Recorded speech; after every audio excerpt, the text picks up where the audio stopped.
The first risk is fraudulent sale, where we are saying someone can be able to sell to you a real estate that is not that is fraudulent, where number of cases of individuals here in Kenya, even in Africa, you have a number of individuals who term themselves as brokers, leading you towards the owner. So they're selling this parcel of land that is right over here, and they have fake documents to actually show that they actually own that real estate.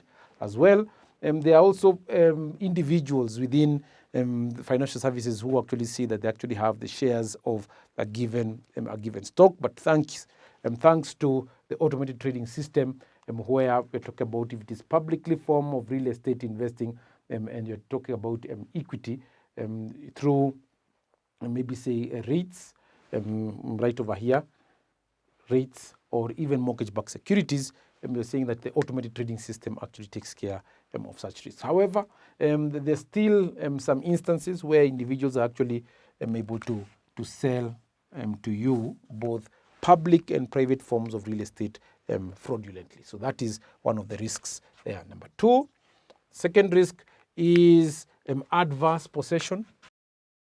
Adverse possession relates to getting ownership of a parcel of land that does not actually belong to you. If this is your parcel of land, where you have this, maybe there's another parcel of land over here that is neighboring yours, and you end up planting maize like so,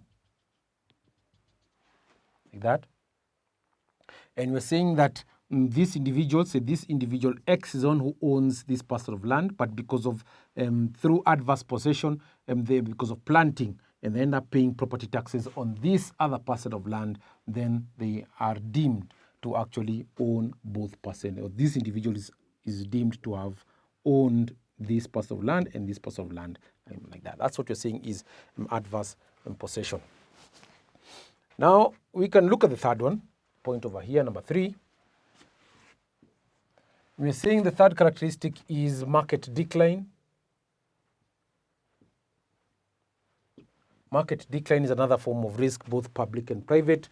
And you're saying market decline could be in the form of, if it's the market decline, the market could be able to actually move in downward direction like this, or movement in that direction. It means that publicly traded real estate, the ones that are traded on a regulated exchange, would mean that the value of both either the mortgage-backed security or the REITs would actually go down like this. Indeed, we're saying that the ILAM rate, that is existing on our exchange over here is actually depressed by about almost close to around 18% from the initial value it was actually issued at. So if it's go down by 18%, it means that is actually an effect of market decline. As well, private forms of real estate, we're saying that the value of land 2022 was actually declined, especially even exacerbated by the COVID-19 pandemic, where people decided to conserve cash as opposed to actually investing in real estate. And there is oversupply of land, especially in places which are considered to have a lot of real estate developments, and they're saying that they've actually moved down in terms of demand. Demand for housing has actually gone down on a general scale in Kenya. Then number 4 is tax burden.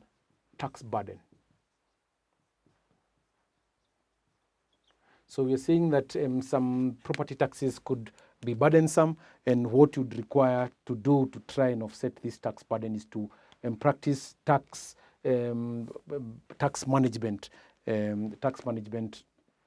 or tax administration initiatives, so that you can be able to manage the tax burden imposed on investing in real estate, both public and private forms of real estate. So these are some of the general risks that befall real estate investing. Like I said before, please revisit the video on real estate investing, which was covered very incisively in alternative investments.